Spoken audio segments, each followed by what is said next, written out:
Hi guys, Ron here from Tactical Fitness and the IWI Academy, and in today's video we're going to learn how to set up our IWI Masada to fit our hand perfectly. And we're going to do so by learning how to change out the various grips that the IWI Masada comes with.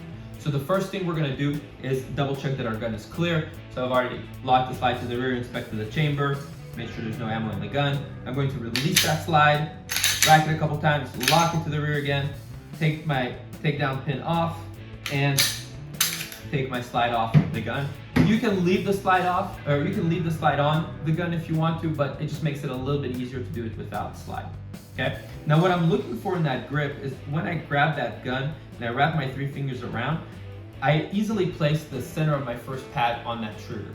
Okay? Without having to stick my knuckle out too far out because that grip is too small for me. Like in this case, it's a little bit small for me.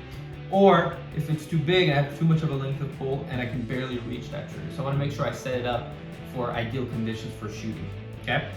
Now, there's a little roll pin on the back of the grip. Okay? Here. So you'll need a punch and you will need a mallet. I also recommend using a roll of tape to help capture that pin. There's all kinds of tools as well you can get to catch the little roll pins. So I'm going to place this on here. I'm going to take my punch, okay, I'm going to take my mallet and hammer it out, okay, make sure it's fully out, and then usually the last bit I'm going to have to wiggle out, okay.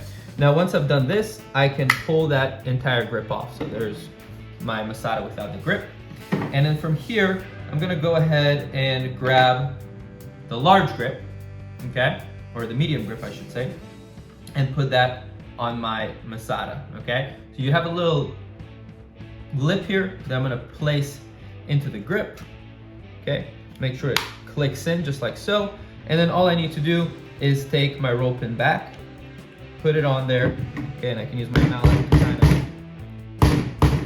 hammer it in.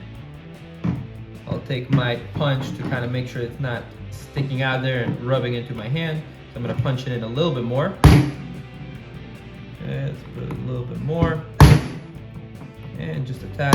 There we go. Okay, there we go. So it's in there, and then from here, now I check my length of pull, and this does seem to be a little bit better. Notice I'm not having to stick my knuckle out, and I'm not having trouble reaching.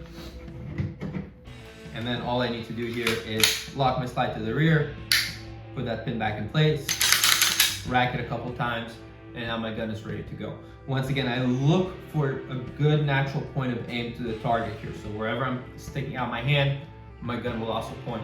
Now this same process is pretty similar across most modern striker-fired handguns, your Glocks, your CZs, and so on and so forth. So make sure to set up your gun to fit your hand properly. Guys, thank you for watching. For training and more info, visit us at tacticalfitnessaustin.com.